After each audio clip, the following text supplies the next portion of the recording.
संसार क्रांति देखने वाले सारे दर्शकों ने देसी पत्रकार धर्मों की राम राम। और भाई करते देसी देख बिना ब्रेक लाइक शेयर पर गुट्ठा टेक। और भाई सारे भाइयों ने राम राम। नरेंद्र जांगड़ा। और इस टाइम की बहुत बड़ी खबर का गिला है, हम लाइव जुड़ गए हैं। बड़ी खबर क्या तय है, क्योंकि लाखों लोग बेरोजगार हो जाएंगे कल तय, यानी कि 1 अक्टूबर एक ऐतिहासिक तारीख। यानी कि जो सरकार की अगर मैं बात करूं तो फिलहाल जो है एक ऐसी पॉलिसी, एक ऐसा सिस्टम लेकर आने लग रही है जिसकी वजह से लाखों कर्मचारी सड़कों पर उतरने की संभावना, लाखों लोग बेरोजगार हो जाएंगे। इस टाइम की बहुत बड़ी खबर है। पूरा हरियाणा के जो लोग हैं, जो कर्मचारी, यानी कि सरकार की अगर मैं बात करूं तो एक तरफ तो सरकार तो उम्मीद रखा करे हैं लोग कि भाई सरकार रोजगार देगी। नरेंद्र भाई बिल्कुल बिल्कुल सरकार तो उम्मीद होया करे कि भाई सरकार जो है रोजगार का बंदोबस्त करेगी, लेकिन जो का काम बिल्कुल बिल्कुल, लेकिन कल तक जो है सारे के सारे जिनसे रोजगार थे वे बेरोजगार हो जाएंगे। बिल्कुल। और न्यू भी को नहीं अभी 2000 5000, क्योंकि पीछे जब सरकारी बीमारी चल रही थी, कैमरामैन तो कहूंगा मैं थोड़ा सा पाछे हो ले, 100 ग्राम पाछे हो ले। तो इस तरह की कई इंडस्ट्रीज है भाई जिनके ऊपर कल ने ताला जड़िया जाओगा। इस तरह की कई सारी फैक्ट्री, हजारों फैक्ट्री हैं। एनसीआर का जो खेल है, सरकार जो खेल खेल रही है, कदे तो किसी जिले ने एनसीआर में ले आवे है, कदे उसने बाहर काट दे है। तो फिलहाल पूरी जानकारी खातर नरेंद्र जांगड़ा मरगेला मौजूद है। और भाई कुछ भाई भी हमने देख के रुक गए, इनकी भी राम रमी ले लें एक बार। भाई राम राम कर दे। राम राम करमू भाई, क्या हाल है? बहुत बढ़िया। करमू छोटा भाई है, मैं धर्मू। अच्छा धर्मू। हाँ, राम राम क्या नाम अपना? शीतल जी। शीतल। शिवम भाई रोजगार के ऊपर गाज गिर रही है, कर्मचारी, लाखों कर्मचारी सड़कों पर उतरने की संभावना बन गई है। कल नागरिक तो जी वोट देता है, इसलिए देता है जी भी चलो उनको कहीं उनको से भरोसा होता है सरकार से भी कुछ उनको काम मिलेगा। बिल्कुल। लेकिन इस टाइम तो सरकार ने इतना सिस्टम डाउन कर दिया है, व्यापारी भी मार में है और बिल्कुल काम ठप ऐसे हो रहा है कि दिन पे दिन घटता ही जा रहा है, कुछ बढ़ोतरी कहीं नहीं नजर आ रही बिल्कुल भी। बिल्कुल। तो ये बड़ी चीज है भाई। और फिलहाल जो है, जो कौन से उसके प्रेसिडेंट है, जो क्या नाम उनका? भीम राणा जी है, जो पानीपत के फैक्ट्री एरिया के जो प्रधान है। अच्छा, भीम राणा जी है। तो पानीपत के जो फैक्ट्री एरिया के जो प्रेसिडेंट हैं, उनके लिए भी फिलहाल हम लाइव जुड़ेंगे, उनको फोन कॉल पर लेवांगे। फोन मिला भाई। अच्छा, कैमरामैन थी कहूँगा एक बार दिखा दे। हाईवे 44, नेशनल हाईवे 44 फिलहाल जो है पानीपत में मौजूद है। और तुम ये देख सको माइलस्टोन पानीपत 3 किलोमीटर, थोड़ा सा नजदीक तो दिखा दे भाई। तो फिलहाल तो हम देख सको हो, फिलहाल ये लाइव तस्वीर पानीपत है, हम तारगेला लाइव जुड़ गए हैं। और जो प्रेसिडेंट हैं वह हमारे गेला लाइव जुड़ गए हैं भाई, भीम राणा जी। हेलो। हाँ जी राणा साहब, राम राम। राम राम जी भाई। तो फिलहाल जो है संसार क्रांति के दर्शकों के साथ आप लाइव जुड़ गए हो, तो एक बात बताओ, ये जो इस तरह का लाखों लोगों के बेरोजगार होने की जो बात जो है वह लेकर कान लग रही है, तो उसमें क्या लगा आपने, किस तरह का मामला है? ये मामला न्यू है कि जो है उसने फरमान जारी किया है कि 1 अक्टूबर से, हाँ जी, एक तो कोई भी जनरेटर नहीं चलेगा। कोई भी जनरेटर नहीं चलेगा? अच्छा, कोई भी जनरेटर नहीं चलेगा। हाँ जी, ठीक है जी। और कोई भी इंडस्ट्री जो कोयले वाली है वो नहीं चलेगी जी। और एक जो बात उन्होंने कही है कि बायोमास जो है, जी जी जी, जो अपना जीरी का छिलका हो गया, सरसों का तूड़ा हो गया, बिल्कुल जी, इस तरह के आइटम चला सको। अच्छा अच्छा, चला तो सके जी, पर उसमें ऊपर कंडीशन रखती कि उसमें हमें 80 SPM धुआं निकालना है। अच्छा जी। और 80 SPM धुआं ऐसा हुआ है भाई कि चाहे वहां पे योगा कर लो। उन्होंने ये तो फरमान निकाल दिया, लेकिन 80 SPM किन यंत्रों से आएगा ना तो मैं बताया, न ऐसा अभी ऐसे कोई यंत्र अभी हमारे पास है। यानी इस तरह की टेक्नोलॉजी के बारे में ना तो कोई नोटिफिकेशन, ना कोई एडवाइजरी, ना कोई जानकारी दी गई, और एकदम से 1 अक्टूबर के लिए घोषणा कर दी गई। हाँ, तो होगा तो हमने बोला भाई हमारे को ना तो गैस के इतने बर्नर है, ना गैस के बॉयलर है, ना हमारे पास यंत्र है, हमारे को कम से कम टाइम तो 1 साल 2 साल का। तो इससे राणा साहब एक बात बताओ, कितने जो मजदूर हैं, कितने जो कर्मचारी हैं जो इन फैक्ट्रियों में काम कर रहे हैं, लगभग कितनी संख्या बनती है इनकी जो बेरोजगारी की कगार पे पहुंच जाएंगे? अगर मैं पूरे एनसीआर की बात करूं 203 करोड़। कितने जी? 2 करोड़ कम से कम पूरे एनसीआर की बात करें। अगर पूरे पानीपत की बात करें तो 6 से 7 लाख। अच्छा जी, ये तो बहुत बड़ा आंकड़ा है। तो इसके लिए सरकार के जो चुनिंदा प्रतिनिधि हैं उनसे संपर्क नहीं करे आपने कि भाई इसका कोई समाधान कर दिया जाए?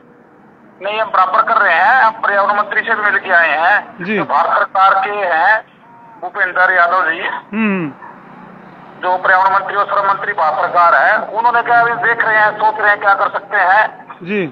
तो कल के लिए जवाब नहीं आया जी। प्रधान जी, कल के लिए क्या डिसीजन है? कल 1 तारीख है और अल्टीमेटम भी दे रखा है, तो इस लिहाज से कल का क्या मतलब वो है आप लोगों का प्रयास? ऐसा है धर्मू भाई, जो इन्होंने शर्त रखी है ना हमारे ऊपर जुर्माना, वो रखा है 1 करोड़ तक जुर्माना और 5 साल तक की जेल। 1 करोड़ का जुर्माना और 5 साल की जेल। हाँ। तो इसका हम लोग ने आदमी अपनी फैक्ट्री चलाएगा ये सोच के कि भाई हमारे को तो 5 करोड़ तक 5 साल तक जेल हो सकता है। कोई हम स्मगलिंग तो करते नहीं, इसका हम लोग रोजगार करते हैं, टैक्स देते हैं गवर्नमेंट को। नहीं, इसका मतलब सरकार ने न्यू बेरा पट गया। फैसला किया है प्रधान जी, सरकार ने इसका मतलब न्यू बेरा पट गया कि फैक्ट्री वाले ने करोड़ों रुपए कमा रखे हैं। लेकिन अगर पानीपत की बात करूं, पानीपत में हथकरघा उद्योग है। बिल्कुल, एशिया की सबसे बड़ी मार्केट है पानीपत की। हाँ, हैंडलूम का काम है, हथकरघा उद्योग है जी। यहाँ पे छोटी छोटी फैक्ट्रियां, बड़े बड़े नाला नहीं है। अच्छा, छोटी फैक्ट्रियां लघु उद्योग हैं। लघु उद्योग है, कॉर्पोरेट नहीं है यहाँ पे। तो क्या लगा आपने ये सरकार धुम्मा के मिश्र हुआ है या वाक्य में जो है एनसीआर के नाम पर विकासकरण की नीयत है, प्रदूषण को खत्म करने की नीयत है? क्या लगा आपने प्रधान जी? ये बेसिकली इंडस्ट्री एक ना सॉफ्ट टारगेट है। अच्छा। पहले किसानों को जो कहा जा रहे थे तो भाई इनका पराली का धुआं है जी, तो इस वजह से प्रदूषण हो रहा है। अब किसानों को तो कह नहीं सकते। बिल्कुल जी। तो अब इनको सुप्रीम कोर्ट में जवाब देने के लिए भाई इंडस्ट्री बंद कर दो, अपने पॉइंट बच जाएंगे, बस इतना सही है। यानी सरकार ने सीध इंडस्ट्री का प्रदूषण है ही नहीं। सरकार ने सीध बांध रखी है, कदे जवान, कदे किसान, कदे व्यापारी। हाँ, ये आपकी बारी है। अब हमारी बारी अभी ये दूसरी पूरी पोजीशन है कि हम फैक्ट्रियां बंद करके बैठे हैं जी। अब या तो हम हरियाणा से पलायन करेंगे या अपनी फैक्ट्रियां बंद कर देंगे। चलो, ये बहुत बड़ा डिसीजन प्रधान जी कह रहे हैं भी, चाहे तो फैक्ट्री बंद करनी पड़ेगी और चाहे फिर हरियाणा को छोड़ना पड़ेगा। मैंने तो एक बात और लाके प्रधान जी, सांस बंद करनी पड़ेगी। हाँ, और ये हरियाणा का दुर्भाग्य भी है कि हरियाणा का 64% हिस्सा एनसीआर में है। बिल्कुल बिल्कुल जी। तो उससे पूरी पोजीशन नहीं है, 90% इंडस्ट्री एनसीआर में है। बिल्कुल सही कह रहे हो आप, बिल्कुल ये दुरुस्त आंकड़े आप बता रहे हो। चलो प्रधान जी, आप हमारे साथ लाइव जुड़े, बहुत बहुत धन्यवाद इसके लिए। ठीक है, धन्यवाद। ठीक है जी। तो नरेंद्र भाई वो आंकड़े और बता दे जो आपने ये जो कांकड़े, ये आंकड़े और कांकड़े और सुन ले भाई। जैसे बताइए भाई, पहले सब तो पहले शुरू में ने कितने हरियाणा के जो जिले हैं वह एनसीआर में शामिल करे थे, और जब एनसीआर में शामिल करे थे तो लोगों की उम्मीद जागी थी, लोगों का न्यू आया था कि एनसीआर के नाम पे हमारे जिला में विकास होगा, और वो विकास नहीं टोया पांदा। बोले भाइयों बहनों, हम विकास करेंगे। तो नरेंद्र भाई ये सारे बता दे एक बार तो जोड़ के। गुरुग्राम, पलवल, झज्जर, रेवाड़ी, सोनीपत, पानीपत, रोहतक, नूहू, फरीदाबाद, जींद, करनाल, भिवानी, महेंद्रगढ़, दादरी, यानी 14 जिले थे पहले टोटल 14 जिले लिए थे, और उसके बाद फिर इन्हें कितने जिले बाहर काट दिए? 5 जिले जो है बाहर काट दिए, जींद, करनाल, भिवानी, महेंद्रगढ़, दादरी। यानी कि भाई कदे तो 10 से 15 साल पुरानी डीजल और पेट्रोल की गाड़ियां के ऊपर इनकी सीध बन जे है, कदे इनकी जो है आर्मी के जवाना की तरफ सीध बन जे है, कदे किसाना के सीध बन जे है। और भाई ये फिलहाल जो है एनसीआर के नाम पे लाखों कर्मचारियों को, लाखों मजदूरों को बेरोजगार करने का एक यू प्रावधान है। यानी कि पोल्यूशन कंट्रोल करने खातिर इनका द्वारा जो स्ट्रेटजी है वह तो प्रयोग कर दे को नहीं। और भाई फिलहाल जो है इस तरह की नीति, इस तरह की धमकियां का जो काम है वो चल रहा है। एक और भी मैं बताना चाहूंगा भाई साहब कि लगभग 7 से 8 महीने पहले जो है इसी तरह के गाइडलाइन आई थी कि भी सारी की सारी फैक्ट्रियां वो बंद कर दी जावे। तो 7-8 महीने पहले हजारों की संख्या में जो कर्मचारी मजदूर थे वे सड़कों पर उतरे थे और रोड कई घंटे तक जो है जाम कर दिया गया था, जिसके बाद जो है पानीपत के सारी विधायक जो है प्रमोद विज उनने, क्योंकि वो खुद भी एक उद्योगपति हैं, तो बिल्कुल। उनने जो है उनका दर्द समझा, क्योंकि वो खुद भी उद्योगपति है। तो उनने जो विधानसभा में आवाज उठाई कि भाई एनसीआर तक पानीपत ने बाहर कर दिया जावा है। तो उसके बाद जो है कुछ दिन तक रात कहीं ना कहीं जो है उद्योगपतियां ने मिलेगी, लेकिन उसके बाद जो है टाइम ये पूरा हो गया है और आज का जो है लास्ट दिन था वो, बिल्कुल। और कल तक फिर वही दिन जो पहला सड़का पर उतरे थे लगभग 7-8 महीने पहले, उसी का फिर नौबत आ गई कि भाई 8 का फिर जो है लाखों की संख्या में रोड पर उतरने खातर। अच्छा, नरेंद्र भाई तो वही बात है, पानीपत में गली गली और कुछ हाईवे पे भी नजर आवे है, तो कितनी फैक्ट्री है और कितने मजदूर, हालांकि कुछ आंकड़ा तो प्रधान जी ने बताया था, कितने मजदूर हैं जो बेरोजगार होने की कगार पे? लगभग नुकेश का जी 7 से 8 लाख अच्छा मजदूर जो है, कर्मचारी जो है फैक्ट्री आगे हुए बेरोजगार हो जाएंगे, और हजारों की संख्या में फैक्ट्री है पानीपत के अंदर। क्योंकि पूरे वर्ल्ड में अगर बात करी जाए, एशिया की नंबर 1 इंडस्ट्रीज है उद्योग में अगर बात करी जाए पानीपत। और फिलहाल जो है, जो प्रधान जी लाइव जुड़ रहे थे, उन्होंने न्यू बताया कि 64% पूरे हरियाणा का 64% एरिया जो है वो एनसीआर में है। और इस तरह से एनसीआर के अंदर आने वाली जो इंडस्ट्रीज हैं, बहुत सारी इंडस्ट्री इससे प्रभावित होंगी। तो इसके ऊपर के डिसीजन, किस तरह की मांग जो है वो व्यापारी वर्ग की तरफ से करी जाएगी, क्योंकि व्यापारी वर्ग के ऊपर 1 करोड़ का जुर्माना और 5 साल की सजा का प्रावधान जो है, यानी कि जो बॉयलर और जो पोल्यूशन का लेवल की जो चेतावनी सरकार ने जारी करी है। तो इस लिहाज से देखा जाए तो जो पोल्यूशन का जो लेवल बताया था प्रधान जी बताओ थे भाई, वो लेवल है। हालांकि देखो, जो साफ सुथरी जो हवा है वह आपने चाहिए, और वह जब नहीं मिला है तो इसमें कोई दो राय को नहीं कि बीमारी का कारण बना है। लेकिन बेरोजगारी भी इतनी हो जाएगी, क्योंकि जब रोजगार ही नहीं मिलेगा तो नुए मर जाएंगे जी। प्रदूषण तो मरो ना मरो, लेकिन भूखे मर का भूखे जरूर मर जाएंगे। सरकार की जो नीति है वो कहीं ना कहीं इस मामले में सोचना चाहिए सरकार ने। चलो भाई, फिलहाल जो है ये बड़ा अपडेट खातर हम तार के लाइव जुड़े थे। तो फिलहाल जो इस टाइम की बहुत बड़ी जो खबर आने लग रही है, एनसीआर में जितनी भी फैक्ट्री हैं उनके ऊपर गाज गिरण की तैयारी में है सरकार, और 1 तारीख का अल्टीमेटम दे रखा था, और वो 1 तारीख जो है वो कल न है। और उसके चलते व्यापारी वर्ग का भी ज्यादा चढ़ रहा है, और जो कर्मचारी हैं जो मजदूर हैं उनका भी ज्यादा चढ़ रहा है।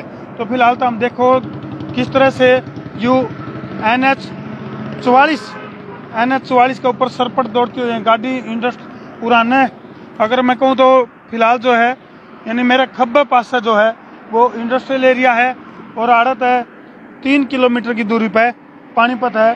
तो पानीपत की तस्वीर, पानीपत लाइव तो हम देखने लग रहे हो। और एक बार फिर मैं कहूँगा, एक बार दिए भाई वहाँ कड़े दिए, थोड़ा दर्शकों ने बता दें, अपडेट कर दें कि यह जो गाज है या कित गिरी है। एनसीआर में जो इलाके हैं, गुरुग्राम, पलवल, झज्जर, रेवाड़ी, सोनीपत, पानीपत, रोहतक, नूह, फरीदाबाद, इन क्षेत्रों में जितनी भी इस तरह की फैक्ट्री हैं जिनमें बॉयलर है या जिनमें इस तरह का पोल्यूशन का मामला है, तो उन फैक्ट्रियों के ऊपर यह गाज गिरेगी। और इसके लिए जो अल्टीमेटम था, यानी कि कल का अल्टीमेटम की वह डेट है, वह नजदीक आएगी है। तो फिलहाल इस अपडेट का गिला हम तार के लाइव जुड़े थे भाई, वीडियो ने जिला के शेयर कर दियो। और सरकार तो एक अपील जरूर है कि कोई न कोई अल्टीमेटम देकर जो इंडस्ट्रीज के जो फैक्ट्री मालिक है जो, उनको कोई न कोई निर्देश जारी करने चाहिए अगर भाई वो पोल्यूशन लेवल कम करें और इस तरह के संसाधनों का प्रयोग करें जिस तक कि फैक्ट्रियां का जो प्रदूषण है वो कम तक कम होवे, जिस तक पर्यावरण की रक्षा भी होवे, और भाई या जो बेरोजगारी रूपी जो राक्षस है इसका भी समाधान किया जा सके। तो वीडियो ने जिला के शेयर कर दो भाई, शेयरिंग का कर दो फतूर, ताकि समस्या उसके दूर। मैं हूं तारा देसी पत्रकार धर्मू। जय जवान, जय किसान, जय हिंदुस्तान।